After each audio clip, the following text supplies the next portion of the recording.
लालू जी उनके घर में 7 बेटियां हैं।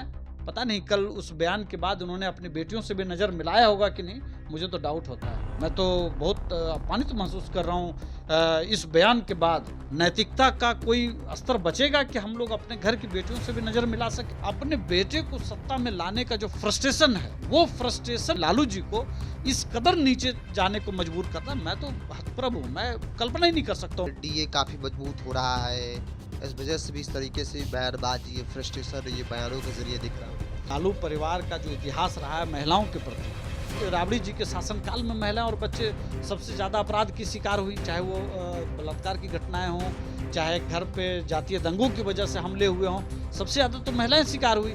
उनके घर के अंदर एक बहू किस तरह से बिलखती हुई घर से बाहर निकली और आज तक उनको न्याय नहीं मिला। प्रताप यादव की पत्नी। बिल्कुल। नमस्कार, द इंडिया टॉप देख रहे हैं। मैं हूं आपके साथ ब्रजो सिंह।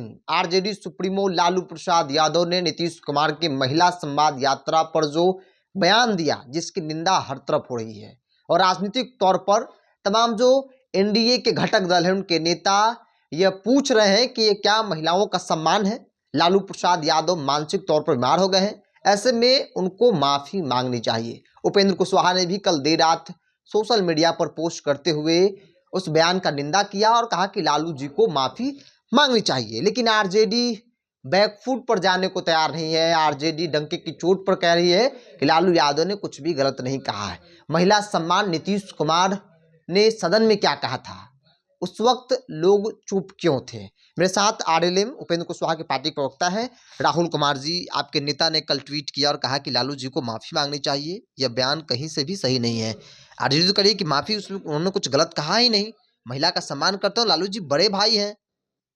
देखिए हमारे नेता माननीय उपेंद्र कुशवाहा जी ने जो कहा है लालू जी के बारे में, मुझे लगता है कि लालू जी एक वरिष्ठ नेता रहे हैं और बिहार में लंबे समय तक उन्होंने राजनीति की है और सामाजिक न्याय को लेकर के उनकी एक छवि भी रही है हम सब लोगों के मन में। हम लोग जब युवा थे तो उनके बारे में हम लोग सुनते थे और देखते थे, और ख़ुद उस दौर में हम लोग जब कॉलेज में और दूसरी जगहों पर स्टूडेंट्स लाइफ में भी हमने देखा। लेकिन ये दौर 90 से 95 तक का था और 90 से 95 का मैं समझता हूँ कि लालू जी का ग्लोरियस टाइम था। बिहार का भी एक बदलाव का दौर था। लेकिन 95 के बाद से आज 30 साल होने को है। इस 30 साल में जब कभी भी आप लालू जी की राजनीति को आप पलट करके देखेंगे, तो आपको उनकी राजनीति से घृणा होगी। घृणा होगी इसलिए वो पशुपालन घोटाले से लेकर के अलकतरा घोटाले, फिर रेलवे में नौकरी को लेकर के ज़मीन का जिस तरह का मामला है, और वो सफ़र कल तक जो उनका बयान है, मैं समझता हूँ कि बिहार में जो आधी आबादी है, जिन्होंने पिछले 19 सालों में सपनों में एक अलग बिहार देखा और नीतीश कुमार जी ने उस सपने को साकार करने का काम किया। आप देखेंगे कि महिलाओं को घर की दहलीज से बाहर निकालने में जो नीतीश कुमार जी की भूमिका है, और आपको याद होगा जब 2-3 साल पहले जब मैं पहली बार आपसे मैं मिला था, उस वक्त मैंने जल नल योजना को लेकर के मैंने एक बात कही थी कि नीतीश कुमार जी के योगदान को मैं एक अलग नज़रिए से मैं इस रूप में देखता हूँ कि आज़ाद भारत की बात नहीं करिए, सैकड़ों हजारों सालों में पहली बार किसी नेता ने सोचा कि महिलाओं को जो किलोमीटर से 5 किलोमीटर, 2 किलोमीटर, 10 किलोमीटर से महिलाओं को जो पानी माथे पर लाना पड़ता है घर के कामकाज के लिए, पुरुषों के लिए, अन्य लोगों के लिए, उनको सम्मान देने का तय हुआ। और ये हुआ कि भाई सबसे पहला काम हम ये करें कि अगर हम उनको उस जकड़न से, उस बेड़ी से बाहर निकालें और उनको हम घर तक अगर हम पानी पहुंचा दें, तो सबसे बड़ी बात तो महिलाओं के लिए होगा कि सम्मान पूर्वक वो जीवन जीने के लायक अपने को समझेंगी।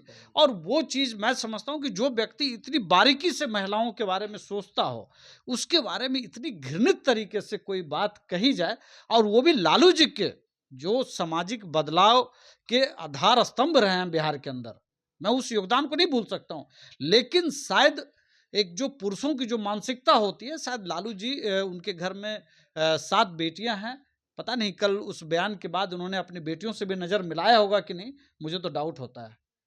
मैं तो बहुत अपमानित महसूस कर रहा हूँ इस बयान के बाद कि मैं एक राजनीति में जो लोग भी सक्रिय हैं, क्या वो अपने घर की महिलाओं से, अपनी बेटियों से, अपनी बहनों से, क्या इस बयान के बाद नैतिकता का कोई स्तर बचेगा कि हम लोग अपने घर की बेटियों से भी नज़र मिला सकें? एक सवाल ये भी उठता है, चूंकि आप पत्रकार भी रहे हैं, आपने उस दौर की राजनीति को भी कवर किया होगा। आज की तारीख में आखिर समाज किस ओर बढ़ रहा है? जब इस तरह के वरिष्ठ नेताओं का ऐसा बयान आएगा, तो अपने आप में बड़ा सवाल है कि राजनीति का स्तर अब बिल्कुल निम्न हो चुका है, बयानबाजी का स्तर बिल्कुल निम्न हो चुका है, जो इस तरीके का बयान वरिष्ठ वरिष्ठ नेता दे रहे हैं। मैं वही बात समझता हूँ कि जिस व्यक्ति के अंदर पेरियार बनने की क्षमता थी, उस व्यक्ति का ये डाउनफॉल कम से कम युवा पीढ़ी के जो राजनीतिज्ञ लोग हैं या जो राजनीति में आना चाहते हैं, मुझे लगता है कि उससे गहरा सदमा लगेगा। और बिहार के अंदर महिलाओं की भागीदारी पर तो मैं हमेशा बात करता हूँ।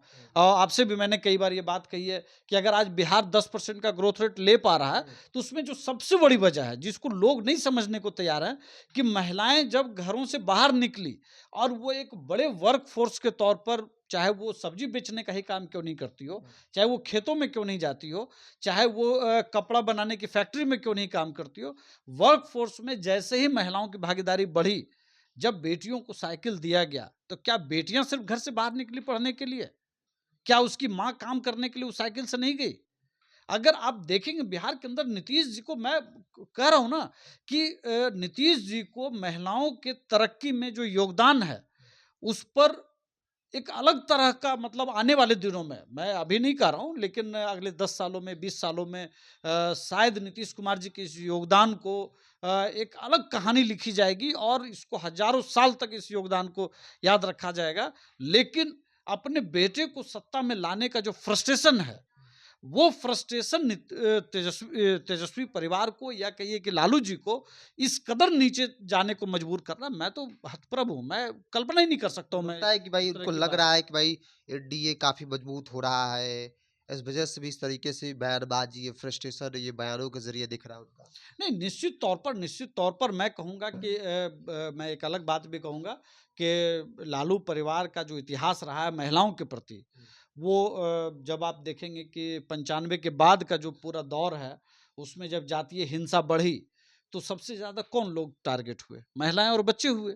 उसके बाद राबड़ी जी के शासनकाल में महिलाएँ और बच्चे सबसे ज़्यादा अपराध की शिकार हुई, चाहे वो बलात्कार की घटनाएँ हों, चाहे घर पे जातीय दंगों की वजह से हमले हुए हों, सबसे ज़्यादा तो महिलाएँ शिकार हुई। उसके बाद उनके घर के अंदर एक बहू किस तरह से बिलखती हुई घर से बाहर निकली और आज तक उनको न्याय नहीं मिला। तेज प्रताप उस यादव की पत्नी। मैं बिल्कुल मैं ये तो अब तो ये कहानी होगी, ये कहानी इस रूप में होगी कि क्या महिलाओं के प्रति इस तरह की सोच लंबे दौर से तो नहीं है इनके भीतर। कोई व्यक्ति कैसे ये कह सकता है कि जो शब्द उन्होंने इस्तेमाल किए हैं, उन शब्दों का इस्तेमाल कम से कम मैं समझता हूँ हमारे नेता माननीय उपेंद्र कुशवाहा जी लंबे दौर से राजनीति में हैं और कभी भी आपने देखा होगा कि कभी भी ऐसे असंसदीय कहिए, अमर्यादित कहिए, उनको मैंने कभी नहीं कहते हुए सुना है। और इस तरह की भाषा का इस्तेमाल मैं जिस पार्टी में हूँ, यहाँ तो मैं कल्पना ही नहीं कर सकता हूँ। लेकिन आरजेडी में जब उनके सर्वे सर्वा ही इस तरह की बात करते हों, तो मैं अब क्या कहूँ, मतलब मैं तो अगर हमारे नेता ने कहा है, कल उन्होंने ट्वीट किया कि भाई माफ़ी माँगनी चाहिए और बहुत सरल शब्दों में उन्होंने कहा कि आप जिस तरह के लीडर रहे हैं, उसमें आपके से ये शोभा नहीं देता, इसलिए माफ़ी माँग लेनी चाहिए। और मुझे लगता है कि बिहार की महिलाओं के अंदर संयम भी बहुत है। अभी तक जिस तरह के शब्दों के इस्तेमाल हुए हैं और उसके बाद अभी भी उनके पास वक़्त है कि महिलाएँ घर से बाहर निकल कर के उनका विरोध करें, उससे बेहतर होगा कि वो माफ़ी माँग लें। एक अंतिम सवाल ले लेते हैं गठबंधन को लेकर।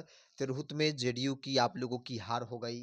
आनन-फानन में दिल्ली में एक मीटिंग कह लीजिए कि भाई टेबल पर बैठकर तमाम एनडीए के सहयोगी दल, आपके नेता भी उसमें थे, मीटिंग किए। लगता नहीं कि भाई तिरहुत की हार से गठबंधन के सहयोगी दलों को, एनडीए को विचार करना चाहिए? शायद वो विचार हमको लगता है कि कल रात की टेबल पर हुई होगी कि भाई आखिर हार क्यों हो गई? इस हार को आप लोग कैसे देखते हैं? नहीं देखिए बिरजू जी, राजनीति में कई बार ऐसी चीज़ें होती हैं जो आपके उम्मीद से परे होते हैं और ख़ास करके जब उपचुनाव होता है, आप देखेंगे कई बार मैंने पिछले 20-25 सालों में ये चीज़ें देखी हैं कि जब कभी भी उपचुनाव होता है तो उसके अंदर सरकार बनने बिगड़ने जैसी कोई बात होती नहीं है और कई बार कुछ एक चीज़ जो बहुत बहुत महत्वपूर्ण नहीं होता है, तब भी वो एक बड़ा मुद्दा बन जाता है और मुझे लगता है कि इस परिणाम को उसी तौर पर देखना चाहिए। पिछले दिनों जब विधानसभा का चुनाव हुआ तो आपने देखा 4-0 का स्ट्राइक रेट था, और इस उपचुनाव में भी जो मैं समझ रहा हूँ कि कुछ चीज़ें हुई होंगी ऐसी जिसको लेकर के एक इशू बन गया, और इसका कोई नीतीश कुमार जी के सेहत पर, सरकार की सेहत पर और बिहार में एनडीए की सेहत पर कोई फर्क नहीं पड़ेगा। और हम लोग, मैं आपको पहले भी कहा हूँ, मैं फिर कह रहा हूँ कि नीतीश कुमार जी ही नहीं बल्कि एनडीए के सभी घटक दल, जहाँ कहीं भी चूक हो रहा है हम लोग उस पर तुरंत बैठते हैं, बात करते हैं, काम करते हैं।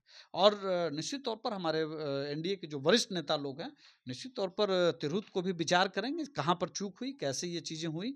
और 100% तो कुछ होता नहीं है राजनीति में कि आप 100% आप चाहेंगे कि सब कुछ आपके हिसाब से हो, नहीं हो। ऐसा नहीं होता। और मुझे लगता है कि कई बार इस तरह की घटनाओं से भी सीखने को मिलता है।